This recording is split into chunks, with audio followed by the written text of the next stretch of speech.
అందరికీ నమస్కారం.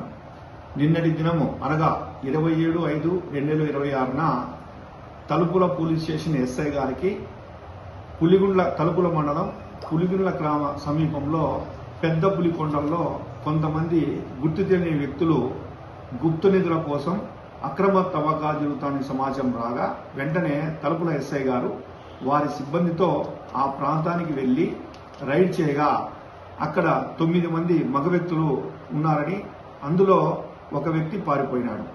అంతటా ఎస్ఐ గారు వాళ్ళందరినీ విచారించగా వీరు ఈ పెద్ద పులికొండల్లో గుప్త నిధులు ఉన్నాయని, వాటిని తవ్వి ఎక్కువ లాభాలు పొందిన ఉద్దేశంతో అక్కడికి వచ్చినట్టుగా తెలుస్తున్నది.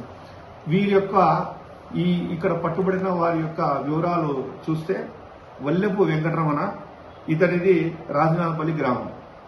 అదేవిధంగా వల్లెపు హరిప్రసాద్, ఇతను వెంకటరమణ యొక్క కుమారుడు, ఇతన్ని కూడా రాజనాలపల్లి గ్రామం. అదేవిధంగా షేక్ అబ్దుల్ హమీద్, ఇతన్ని చిత్రకేర ఏరియా కర్ణాటక రాష్ట్రము, ఒస్పేట్ టౌన్ కర్ణాటక రాష్ట్రం. బావుడి గౌస్ బాసా, ఇతన్ని కూడా దౌల్తాపూర్ గ్రామం, సొందూరు తాలూకా, బళ్ళారి జిల్లా కర్ణాటక రాష్ట్రం. కల్లాలి సురేష్, ఇతన్ని కూడా కొప్లా తాలూకా మరియు ఇతను కర్ణాటక రాష్ట్రం. అదేవిధంగా మునేగర్ మల్లికార్జున, ఇతన్ని కూడా కర్ణాటక రాష్ట్రము. బిఆర్ జగదీష్, ఇతన్ని కూడా కర్ణాటక రాష్ట్రం. సిహెచ్ సుబైర్ అనేది ఇతన్ని కేరళ రాష్ట్రం. అదేవిధంగా వీరిలో గంగాద్రి అనే అతను రాజనాలపల్లి గ్రామం, ఇతను పారిపోవడం జరిగింది.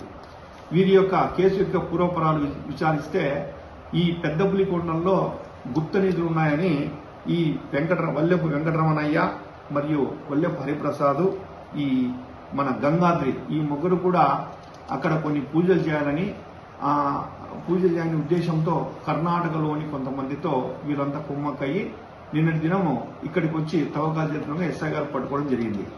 వీరందరినీ అదుపులో తీసుకుని విచారించి తెలిసిన విషయాలు ఇవి. అదేవిధంగా అక్కడ 2 కార్లు, వీళ్ళు నేరానికి ఉపయోగించిన 2 కార్లు, గుణపము, గడ్డపార, 2 ప్లాస్టిక్ గమాలాలు సీజ్ చేయడం జరిగింది.